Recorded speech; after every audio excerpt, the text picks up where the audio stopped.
Yeah, NBA Straya. Yeah. Yeah, he's the guy from Creed. Yeah. NBA Straya, how are you going? How you going? I hope you're right. You should be. Why is that, Jim? Well, it's Thursday. How good are Thursdays? Thursday, January 16, all day. This is NBA Straya. I am your host, James Clements. You can see my ugly mug on the panel, the official NBL Supercoach show, the AFL Today show, which is back very soon, and, of course, NFL Straya. All the good stuff. I'm here in the fancy studios. I don't know how any of this works. I just hope it does. Someone get bloody producer Gerald back in here ASAP. I thought I knew what I was doing. I was wrong. So if it all burns down, it wasn't my fault. All right, another quick show today. Even though we've got 11 games, we're going to smash all the game wraps. We've got a trade. Not exactly an earth shatterer, but still. Adam Silver knows that the NBA is rooted and he needs to fix it. So that's fun. And we'll talk about all the other stuff that happened on today's slate, which was a lot. So we've got the game wraps. We've got That's Not a Knife, Old Mate, No Mate, Spud of the Night, Than Lonzo Ball. There's some yeah-nahs. Actually, some really good listening yeah-nahs today, so you better check those out. Unpopular Opinion today and Outback Takehouse. We're serving up a flame-grilled take. There's the Kiwi Korner, as we're checking with Stephen Adams, and the Straya Player Watch, which you can now go check out on basketball.com.au, where you can see my ugly mug popping up on that as well, which is very fun. We've also got the previews for tomorrow. I think it's a 5-game Friday slate, which is always pretty fun. We're going to pick a preview for each of those. So, without further ado, it's also weird. I'm sitting down. If you're watching on the YouTube, usually when I'm in the fancy studio, I'm standing up. But because I just don't want to screw up with any of producer Gerald's cameras or any of the plugged-in stuff, I'm sitting down. It's pretty weird. Anyway, let's get into it. Episode 1187 of NBA Straya. Let's go!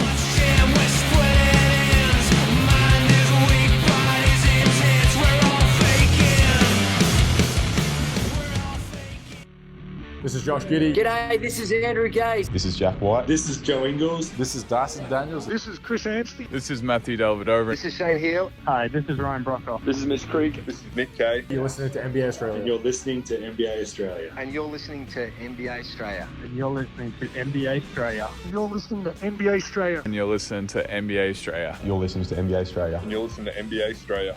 And you're listening to NBA Straya. And you're listening and watching NBA Straya. This is NBA Australia. Let's do it. Watch out for the shark attack. You better watch out for the we don't have any NBA players attack if you're the Brooklyn Nets. Wow, did they get their heads kicked in today? That was pretty chaotic. Bloody hell. Anyway, you should watch out for the Raptor attack. I guess if you're a denizen of Jurassic World or the Boston Celtics, because that was a bit of a weird one today. And, I don't know, watch out for the Ja Morant attack if you're Wembanyama. We'll talk about that later. Right, let's start today's show the way we start every show here in NBA Australia with the daily. It's a whip around, isn't it? Yes. Tell you what, bit of news. We got a trade. A trade. It's not exactly, as I mentioned at the top, a barn burner. Nick Richards from Charlotte and a second rounder go to Phoenix in exchange for not Yusuf Nurkic, hello, in exchange for Josh Okogie and 3 second rounders, which is pretty interesting, I guess, from the simple fact that, I mean, Okogie was never really quite lived up to that extra little bit of potential that he had as a, handy little bench asset for the Suns. But they desperately need a big, so they've got one now. And Nick Richards is sneaky okay. So just saying, if you're in your fantasy leagues and you haven't picked him up, I was a little bit too slow on the uptake this morning. I missed it by 2 minutes. That was annoying. Anyway, Nick Richards in Phoenix should help a lot. And in terms of like analysis, we'll talk about this again later, but obviously Phoenix just having a rim running big or a big that can sort of like be a little bit faster, get it back out on the perimeter quicker than Yusuf Nurkic, that's a win. Because defensively, then Mike Budenholzer is like, God damn, I want to put Nurk through a bloody plate glass window. There we go. I'll use my words. But then realizes that he's big and Bosnian. So probably won't do that. Good stuff. Benny Mathurin got suspended for a game without pay for bumping the ref yesterday. We sort of mentioned this. No one's going to accuse Benny Mathurin of being the smartest tool in the shed. I love that metaphor. it's sharpest, but smartest is always a good one. But Benny Mathurin, what are you doing, mate? Don't bump the refs. Pretty simple. Even if they do give you really stupid, dumb text for hanging on the rim. Stupid. Jimmy Butler as well. So his suspension is going to come to an end pretty soon. The 7-game suspension, the in-team suspension.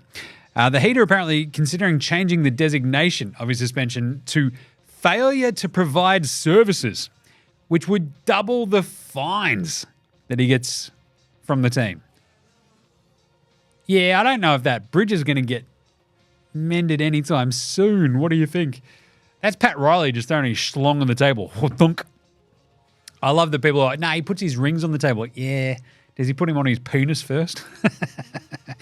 How do you like that? For bang. It's like, Jesus, Pat, put that away. It's a workplace, sir.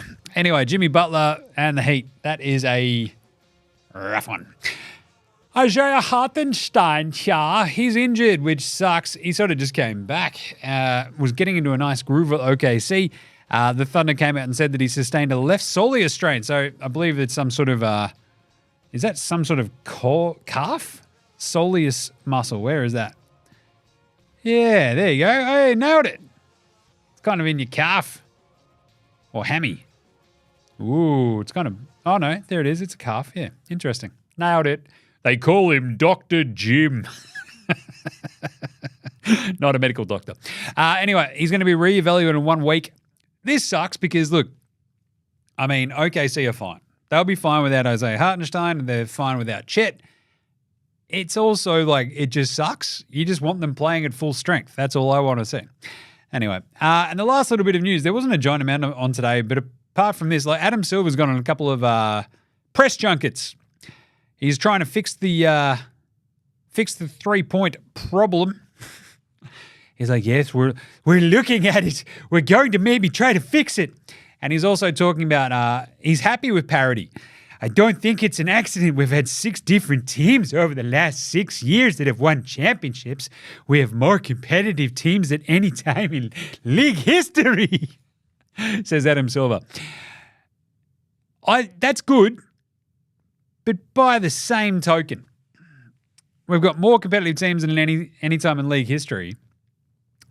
Then why aren't the ratings any good? What are you doing, Adam? And this is what I keep banging on. I've been banging on about this literally for bloody years at this point, because there's so many people that I speak to that reach out to me. It's like, Jim, I don't know, basketball. I like watching the NBL even more than NBA sometimes. It's rougher. They let the boys play, etc. That's fine. At the same time, I feel like if you're watching the NBA, the way that they're sort of like showcasing it just sort of sucks. Like ESPN, TNT, the way they've gone about it, it is just like, it's the Stephen A. Smithification of the NBA just stinks. If he's not yelling about the Knicks, he's yelling about, like, I don't know, LeBron or the Warriors. And there's like nothing else basically in between, right? And it's just stupid. Whereas Adam Silver's got more competitive teams than at any time in league history. And if you ask like a random person who might be vaguely kind of into basketball, hey, what team is Dame Lillard on? How many people do you reckon can answer that question correctly? That's what I want to know. Do most people know that Dame is on the Bucks with Giannis? Like, can they name the best player on the Knicks even? Like, it's so much just focused towards LeBron and Steph. And it's like, bro, LaMelo is like the top fucking vote getter in the All-Star vote so far. You got to cater to this. Even though I might think that he's a moron, you can't just say that he's not wildly popular and actually kind of fun to watch sometimes. So it's kind of weird. Anyway, he's got more competitive teams than any time in league history, Adam Silver, but he's got less people apparently watching the actual bloody games, which is a bit weird. Anyway, speaking of the games, let's do some game wraps. Game wraps. We're also going to cover some more of the Adam Silver stuff on tomorrow's show, just FYI. We're running a bit late today just because the studio set up and all this sort of stuff. I had to do some NFL gear as well. So, yeah, tomorrow's show in the Larry Armour studio should be a little bit more, chill, and we'll cover more of the Silver stuff. Anyway, rewind. Knicks, Philly. How chaos was this game? No Embiid, no Cat. Knicks were killing him. And then the Sixers came from absolutely nowhere. They did have Maxime Paul George back to the Sixers. They lose at 125-119 in overtime. The Knicks just sort of hold on after Maxey goes bang in the fourth quarter, absolutely lit them up. Brunson finished with 38, 5 and 4. Josh Hart has his 11th ever triple-double. He has the 10, 17 and 12. They got 23 from Bridges. A lot of his work was done early. Paul George had 26, but 33, 6 and 6 for Maxey was absolutely gnarly, but they rip off this 8-0 start of the overtime to the Knicks, which basically put the game on ice. It was Brunson getting into his spots. It was Hart getting junk buckets. It was a really, really, really good showing by the Knicks without Cat, who's got like a bung finger, I believe it is. So let's have a look and just check to see that Karl Anthony Towns and his bung finger,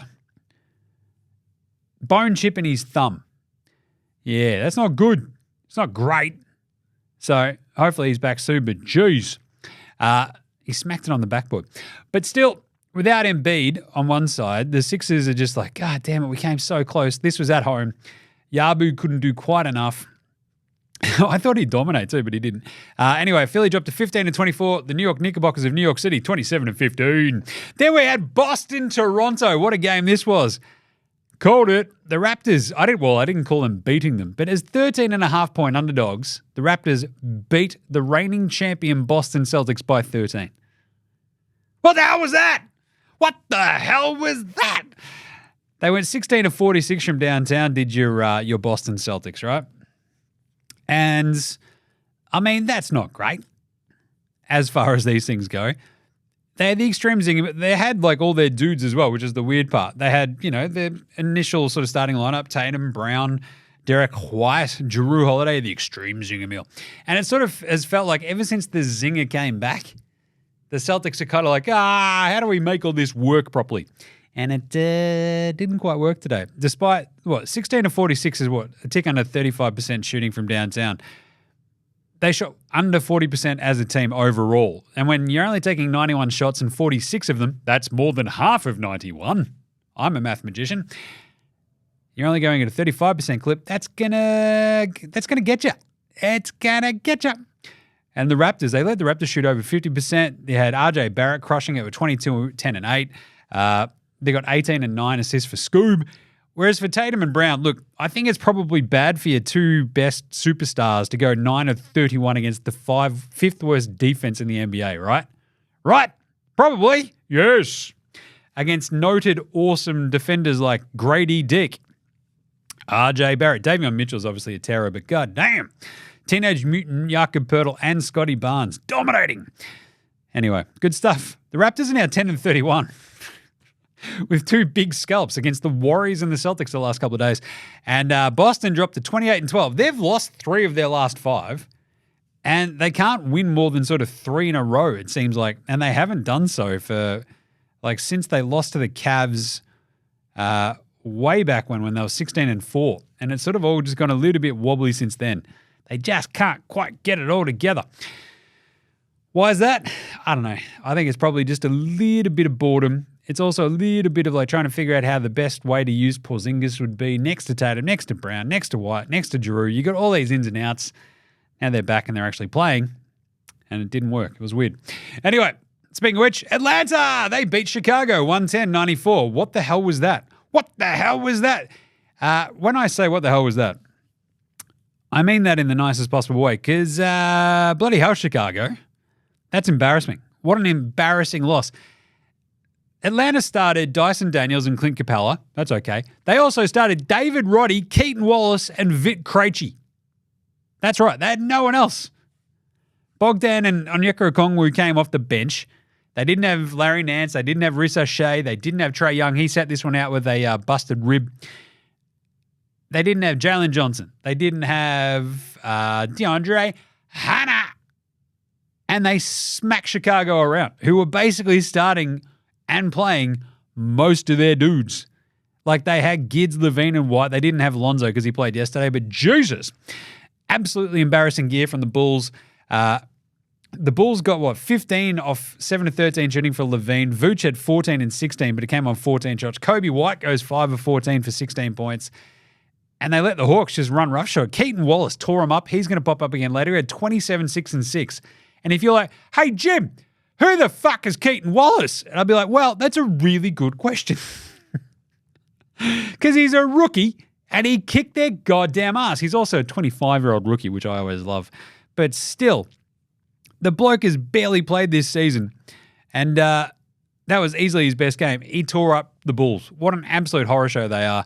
Atlanta are now 21-19. Chicago dropped to 18-23. AKA, we're 5 games below 500. Panic stations. Orlando 93, Milwaukee 122. Yeah, you got this one wrong. Absolute smackdown. Despite going 7 of 12 from downtown, that's it. 7 of 12 from downtown. Milwaukee beat Orlando by like 29. They had 60 shots inside the arc, and they made 38 of them. I'm just saying that's pretty good. Balabancaro had 22, but like no one else could really do much for the Magic men. They got absolutely crapped on in the first half and just run right over the top of. So, yeah, a bit of a tough one, I'll tell you. It was like 34-16 after the first, and it never got better. Dame had 30. Giannis had 26, 11, and 4. Great win by the Bucks. 22 and 17 now, I believe. I'll just check that. Yep. And the Magic men, 23 and 19. Again, this is the adjustment period. Paolo Banchero comes back. You got to readjust to having your good players back. The same as how you have to adjust with it with losing them. So a bit of a tough one. Dallas lose in pretty tough circumstances. They reckon there was a, goaltending at the end. I was watching it and having a little couple of shekels on the Pelicans. I was pretty happy that they won it. 119, 116 without Zion. There was no Kyrie, no Luka on the other side either. But yeah, the Pelicans without Zion, without Brandon Spindles Ingram. But they still had DeJounte Murray, who had 37 and 7. They got 24, 10 and 4 from Trey Murphy. Trey Murphy!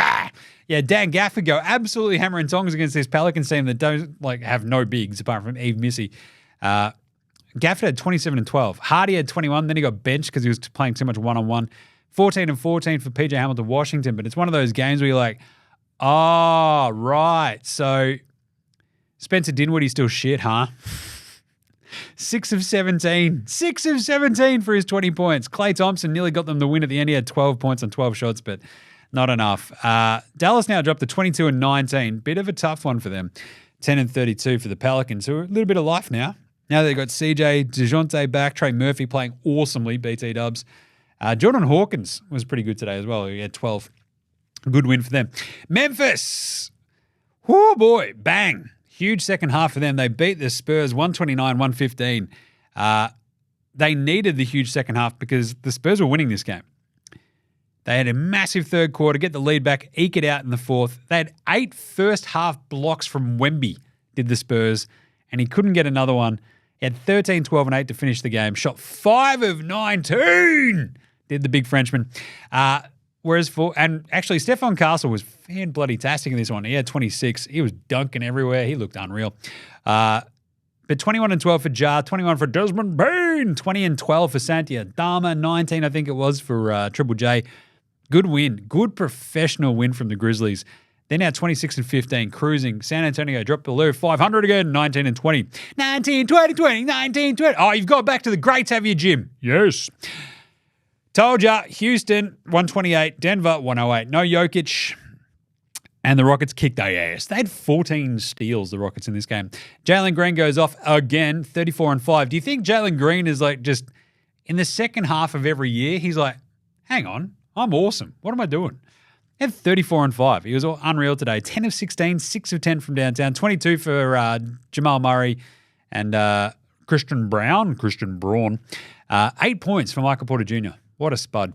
This was a dominating win by Houston. They just kept Denver completely out of it all game. They're now 27 and 12. Denver 24 and 16. No Jokic, no Denver. Charlotte needed a big comeback in the fourth quarter to beat Utah 117-112. Great tanking from Utah, though. Just great tanking.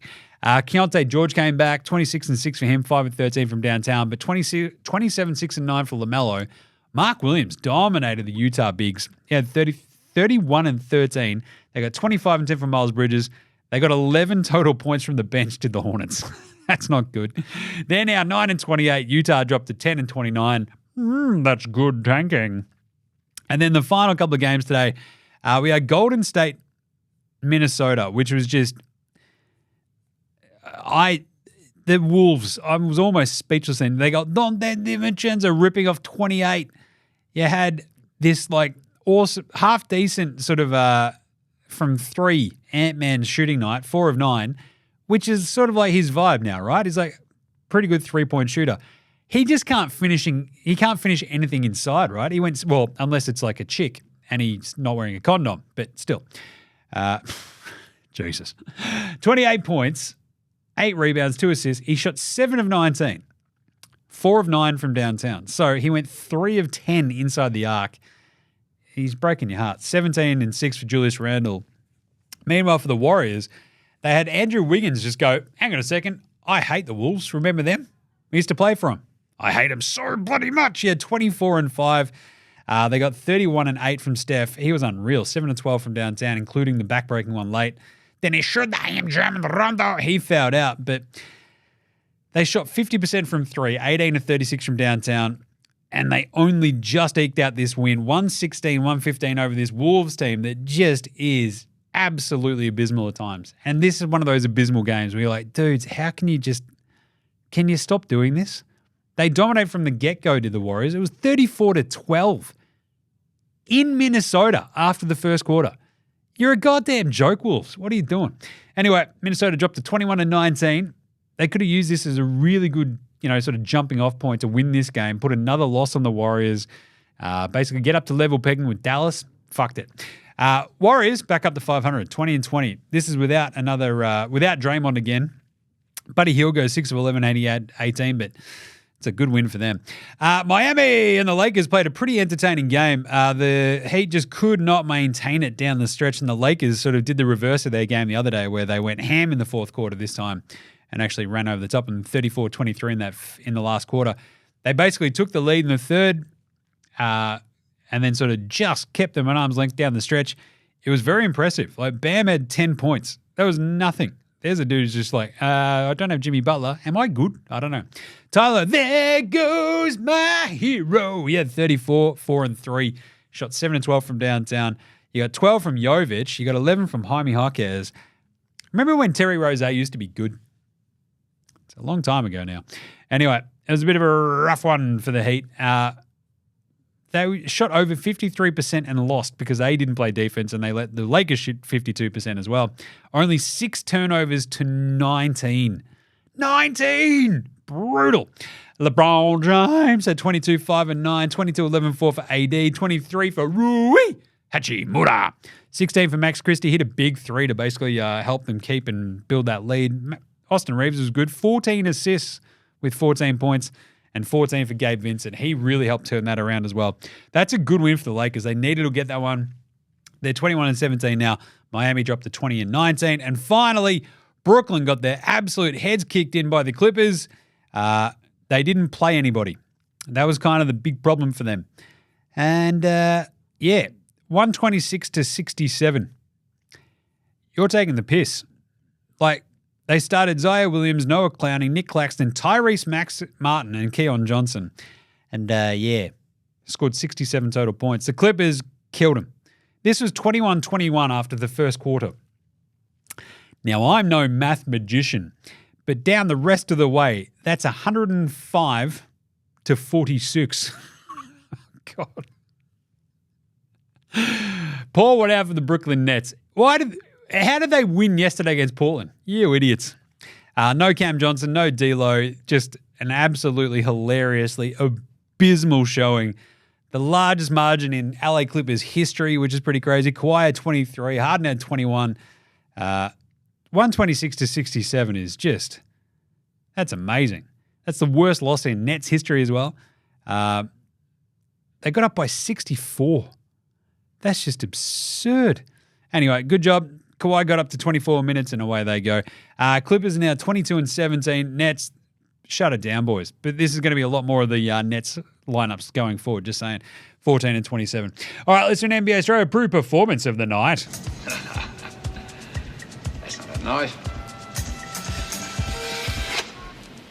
That's a knife. It was a knife, wasn't it? Jalen Brunson, 38, 4 and 5 versus Tyrese Maxey, 33, 6 and 6. That was unreal. That was the Spider-Man meme. Just like two pacey point guards having a crack at each other. Tyrese Maxey, when he tied that up to send it to overtime, was unreal. Brunson just controlled that game, though. That was unreal. What a fun matchup that was. Give me Karl Anthony Towns, give me Embiid on those two teams, and we are laughing. Like, let's go. DeJounte Murray, he was fantastic for that Pelicans team. Kept them alive and kept them in the game in the fourth quarter. He ends up with 37 and 7. Wemby obviously had the 8 blocks and a half, but then fell apart. But as I mentioned earlier, Jalen Green, what a gun. Like, he's just out there going, yeah, what is it?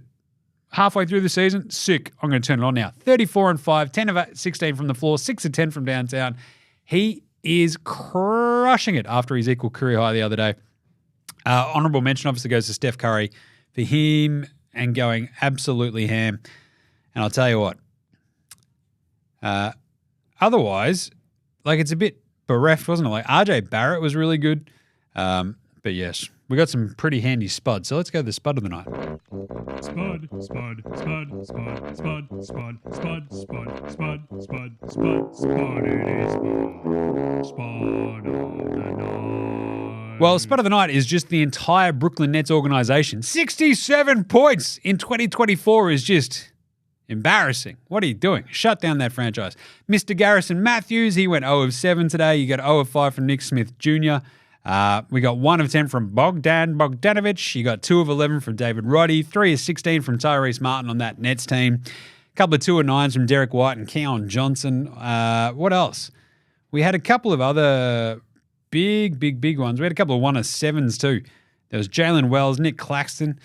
Oof. You can just start listing Nets players at this point. But 4 of 16 for Jaylen Brown and the 5 of 15 for Tatum. As I mentioned, was pretty rough as guts. But 5 of 19 for Victor Wembanyama. You're fucking 7'20". He went 3 of 10 from downtown, so he's gone 2 of 9 inside the arc. Wemby, how is that possible that you missed 7 shots inside the arc? You could just basically hold the ball above everyone else's head and drop it in. Jesus. Shocking gear from Wemby. Anyway, and I don't believe we got any special numbers. How is that even possible? But I'll tell you what, there is a special number UFC this week, so we'll pay homage to that at least tomorrow. Who's old mate, no mates? Old mate, no mates. Old mate, no mates. Old mate, no Old mate, no mates. mates. Old mate, no mates. Old mate, no mates. Who's got no mates today? Well, it's obviously Benny Matherin for getting suspended. Jimmy Butler for the Heat just going, actually, we're going to change what you're being suspended for. You're failing to provide services because you're being a dickhead, which is pretty good. But my favorite is probably still, and I'm going to bang on about this, as I said, tomorrow, Adam Silver. Imagine your job is to make everybody just more money than fucking God. It's like, you get paid, you get paid, you get paid. Here's all the money. We're all having fucking Scrooge McDuck fucking baths in money. And like, that's your job. That's what everyone's like going, can you do that for us? And he's like, right, gotcha. He does that. And then everyone's like, you know what? You're still fucking shit. How are you so bad? How have you made basketball worse? And he's like, but we're making more money than ever before. It's like, yeah, but all people do is fucking complain about you, buddy. And they complain about the job you're doing. It's like, it's amazing. So he's a bit of an old mate. No mates at the moment. Pantsing of the night. The Ja Morant versus Wemby, I mentioned this one at the top as well. There was also a great pantsing the night where Chris Paul's like, can you just grab Zach Edey? Just bloody grab him. I'm too small. Zach Edey's massive. He's like your size. That was pretty good. That's a pantsing. It's like the little brother. But then, yeah, Morant going at Wemby. It was like, oh, God, absolute all-time sort of just dunk vibes. But there was a foul called and away we go. So that's a bit of a pantsing. It's like, these refs, I'll tell you, just annoying. Better than Lonzo Ball. Lonzo was the best player in high school. He was the best player in college. You think he'll get to the pros and be like, I made it to the pros, now I can be average. We're coming for everybody. Tell you what, better than Lonzo Ball. I mentioned Keaton Wallace at the top. Mark Williams as well today, 31 and 13. Absolutely unreal for the Hornets. But Keaton Wallace, 27 points, 10 of 18 shooting, 4 of 7 from the three-point line, 6 rebounds and 6 assists. He was unreal. And again, if you've never heard of him before, I can't blame you. But he was fantastic for the Hawks. What a win. Chicago, you should be ashamed of yourselves. All right, let's take a quick break. Come back with some yeah-nahs right after, let's say, this one. This is Cam Glidden. This is Anthony Drimmick. This is Mitch McCarron. This is Jason Kadee. This is Daryl McDonald. Hey guys, this is Hugh Greenwood. Yo, what's going on? This is Illy. This is Mark Worthington, or commonly known as Wortho, and you're listening to NBA Straya. You're listening to NBA Straya. And you're listening to NBA Straya. And you're listening to NBA And you're listening to NBA Straya. You're listening to NBA Straya. And you're listening to NBA Straya. You're listening to NBA Straya.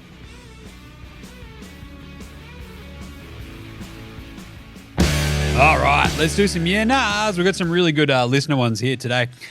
So that trade that I mentioned, the Nick Richards trade, Zachy B sent over a bit of commentary. He went, Jimmy, yeah, nah. WTF is Charlotte doing this trade for? Great trade for Phoenix, I think. Yeah, nah. Yes. This was like the big thing with me, and like I saw this happen, and like you could sort of see when Nurk was being tossed around as a trade piece for the Suns. Especially with the Hornets. And you figured that the Hornets would give up somebody a little bit else, you know, on top of Nick Richards, they get someone else useful for this Suns team that needs a bit more depth. But no. But at the same time, they only gave up Josh Okogie and 3 second-rounders. The thing is, they've also just got no fucking assets left, basically, after this. It is a good trade for Phoenix. I think Nick Richards is a bit of a diamond in the rough. Give him some more playing time. Get him under buds. I think he'll be a handy, handy addition. But yeah, Zachy B's right. What the fuck is Charlotte doing this for? It's like, okay, we've got 3 second-rounders for Nick Richards. Are any of those second-rounders ever going to project better than, like, Nick Richards? Like, the amount of times that Mark Williams goes down injured, like, don't you want you want Nick Richards backing up Mark Williams? They've got, like, I also love that they've got just, like, the most annoying double-barrel first-name names. Nick Richards, Mark Williams. So maybe that's why they made the trade. In fact, I actually now approve this for Charlotte because we've got too many fucking big centers with double-barrel first names as their full names. This is bullshit. Mark Williams, it's just fine. You're good. Nick Richards, it's just Nick the Dick. Come on, man. You're just gone. Sorry. I'll pay that. So maybe that's why Charlotte did it. They were like, I'm sick of fucking dudes with 2 first names as their names. We're going to get rid of one of them. So we'll get Josh Okogie. But still, you get 3 second-rounders, fine, but you couldn't get anything more. You're probably not going to get much more than that for Nick Richards, but Jesus, I still feel like he's a little bit more valuable to you than that. So yeah, it's probably the name thing. Thomas Lee, he sent in a good one yesterday. Is it too early to start thinking Zach Ricochet might be a bust? Think he might be heading that way myself. Yeah, it's too early. Because, look, Ricochet's not been great, but he's also not been asked to do too much. Now, the big problem is that even in his sort of limited minutes, he has like these little flashes, and he also is also a bit shit. You know? So he had that awesome game against the Knicks back in November. He had 33. And it sort of came where he was looking pretty good. He was hitting a bunch of threes. And he's also just spent a bunch of time being very mid and very meh. But that's kind of it. He's like learning the NBA game. He's really young. He's still only 19, right? So he sat out today's game. He had 2 points, 4 rebounds in 17 minutes against Phoenix, but he's out injured at the moment. What did he do? There was like a little bit of news about him. He had something that was injured, but still, I'm not going to call him a bust just yet. There's been flashes. And like when you've got the first round pick, or the first overall pick, you want more than flashes. But in this draft, for that Hawks team, like, I don't know what else, when you look at it at the moment, what could have actually have been the better number 1 pick, right? So it's kind of, you have Stephon Castle who's crushing it. You got Sarr who's crushing it. But like Reed Shepherd, maybe he fits a bit better on the Hawks. Maybe. Like Ron Holland, nah. Donovan Clingan, maybe if you go back, we really need an awesome big man. I don't know. Zach Edey, same sort of thing. Buzelis has been pretty solid for the Bulls, but there's no one who's sort of like just sticking out and you go, aha, That's the guy we should take at number one. Like, you're not going to take Jared McCain number one, right? As good as he has been. So he's not a bust just yet. He's 19. He'll be fine. Fingers crossed. Matty G. He sent in a good one. So I wanted to yell a little bit about the Wolves. Not their year. Yeah, nah. It doesn't feel like it, right? Like, you get Julius Randle on your team, it all sort of goes to shit. You look at the Knicks last year, it's when Randle goes out that they start kicking ass. Anyway, Matty G sent in a good one. Good to have the show back. Hope you enjoyed the break. Back to earlier in the week. Is MVPM, Pantsman, Most Valuable Pantsman, now an official NBA Straya Annual Award? And if so, is it Anthony Edwards' priced favourite to win that? Is it better? Ooh. Hang on a second. What is he trying to say? And if so, is Anthony Edwards' priced favourite to win that more than Draymond is to win Dickhead of the Year? Yeah, nah. Yeah. So Anthony Edwards with the pantsmanning action. This is also what sort of feeds into this Wolves not their year vibe, right? You've got Julius Randle on one thing. You've got Anthony Edwards, nascent superstar, but keeps rooting and having kids. It's just, you can't have that many alleged, like, squids running around out there and have your entire focus be on basketball, kicking ass, and when you add that to his very clear sort of lack of maturity where he's flipping off fans and, like, getting fined $285,000 already, like, yeah, this is not the Wolves year. And it shits me up the wall because I fucking love them going into this year. But he is definitely going to win Pantsman of the Year. I actually love this, Matty G, so I've got to write this down. Keep it in there. Pantsman of the Year award. Anthony Edwards is way, way shorter price favourite than even Draymond to win Dickhead of the Year because I don't know if anyone else is out there like toting like 4 kids in a year, but Jesus. Unpopular opinion of the day. Now look at me, please. Look at me. Look at me. Look at me. Look at me, look at me, look at me. Now, I say all this. Actually, the Zachary Richardson stuff, I still kind of, like, it's amazing that the Hawks kind of didn't need him, and they probably should have, in retrospect, maybe gone with Reed Shepherd. Because you now think about this, they've got Dyson Daniels, you've got Bogdan coming off the bench next to Trae Young, you've got DeAndre Hannah and Jalen Johnson sort of crushing it. Richardson is just like a fucking, like, happy little bonus extra thing. But you can sort of see his upside. Like, he's massive, he can shoot it a little bit here and there, but he's shooting 20% from 3 so far in January. He shot 29% from 3 in bloody December. And in November, he also shot 29% from 3. So, yeah, maybe he might be on his way. Just need to see a bit of an uptick so he's not Jan Vesely. Outback Takehouse time. As long as I can find the button again for the music. It's Thursday at Outback, and you know what that means. Oh, yeah, 2 for 1 bloomin' onions. That's right, next time we go back down to the lawn and see that bloody Silver Bullet trailer place that sells burgers and apparently bloomin' onions, we're going to have a bloody word. Because no one knows what the fuck these things are. Apparently they are bloody delicious. I've had people send in, like, pictures of them going, Jim, these are bloody delicious. I don't bloody care. No one in Australia knows what the fuck they are. A bloomin' onion, that's when you've left an onion in the fucking cupboard too long, isn't it? And it starts growing shit. I don't want to eat that. Fuck off. But instead it's you Yanks going, no, let's deep fry that. Let's deep fry this onion and make it look like a flower. What are you doing, you fucking weirdos? Anyway, today's Flame Grill take is, I don't have to bang him about the head with this, but Adam Silver definitely needs like a vice president of common fucking sense. Doesn't he? Like, it's great to have parody. It's like, but Adam, who the fuck knows, like, the cool thing about having dominant teams is that, in my dumb brain, you can always remember stuff by who won the NBA title. That's how I operate. The last 6 years, we've got different winners each time. I reckon if you asked a casual NBA fan just to rattle off the last 6 winners of the NBA title, most of them are going to be fucked. Right? Like, if you're a nuffy like me, yeah, you're probably going to get it.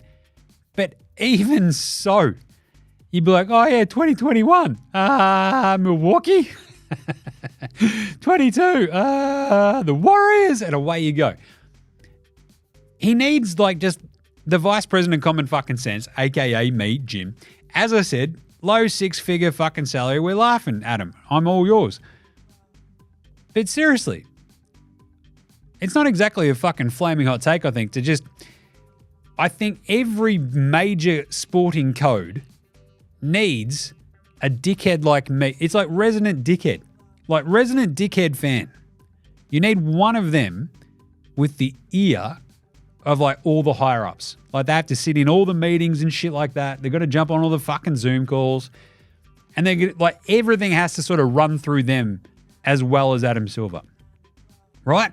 The AFL, the NRL, same sort of shit. Cricket, fucking yes. So hey, should we bring back the Tri Nations World Series? Fucking yes, you should. Oh no, how about we run like a bunch before the fucking test start? You idiots, what are you doing? No one wants that. What do people want? Ask the fucking people, you idiots. Adam Silver would be the same sort of thing. What do we want in the NBA? We want to know who the fucking good teams are and why. And what's going to happen with the shit teams. And do we want to not just shit on everybody? TNT? Who he play for? Like, come on. Fucking grow up. Anyway, let's go do the Australian Player Watch right after, let's say, I think... Got a Chris one. Let's do that. This is Chris Anstey, and you're listening to NBA Straya.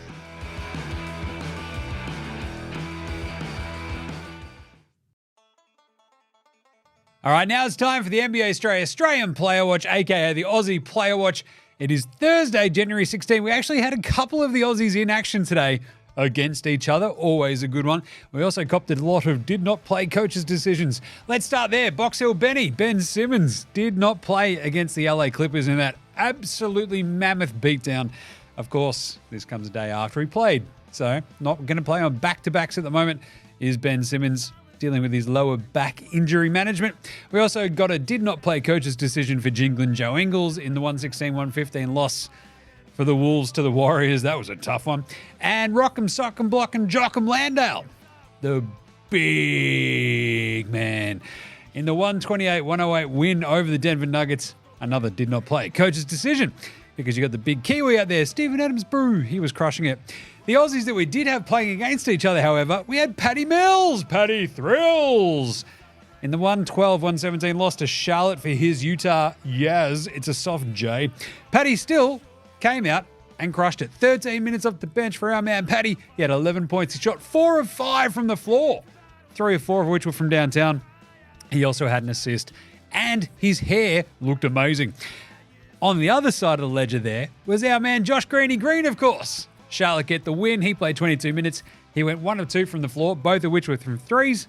He hit a 3, therefore 3 points for him. He also had 3 rebounds and assist and was a plus 11. Not bad in a 5-point win. On you, Greeny. We also had Josh Giddey and Dyson Daniels, best mates, going up against each other. Tell you what, Dyson gets the cookies this one. 110-94. Atlanta crushed Chicago. Crushed? Sure. Crushed them. Why is that? Well, Atlanta didn't have anyone basically good starting for them, apart from Dyson and Clint Capella. They were resting a bunch of dudes, people injured everywhere, and they smoked them. That was an embarrassing loss by Chicago. Dyson finishes with 18 points, 7 of 16 shooting, 3 of 7 the line, which is pretty brutal, 1 of 4 from downtown, but 18 points, 8 rebounds, 3 assists, and of course, as per usual, 3 steals for the Great Barrier Thief.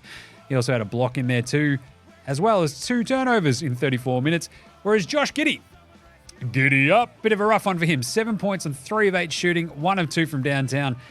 It's tough going up against your old mate, isn't it? There, Josh. Jeez. He had 10 rebounds, 3 assists, 3 turnovers and a block, and was a minus 20 in that mammoth beatdown at the hands of Dyson. And of course, no Dante Exum in action for the Dallas Mavericks just yet. We're still going to wait on his wrist for him to come back. And there you go. That is it for the Aussie Player Watch for today. Make sure you subscribe to NBA Straya. All right, now it's time for a bit of the Kiwi Korner after the Australian Player Watch. I love a bit of Kiwi Korner because you got to go and have a check on the Steven Adams Brew. Oh, Brew, it's been a bit of an interesting couple of weeks, eh? And he had a great game the other day, did Steven Adams, in the Memphis win for the Rockettes. So throughout January, he's averaging only 3 points a game, 3.3 points in 11.3 minutes, shooting 57% from the floor.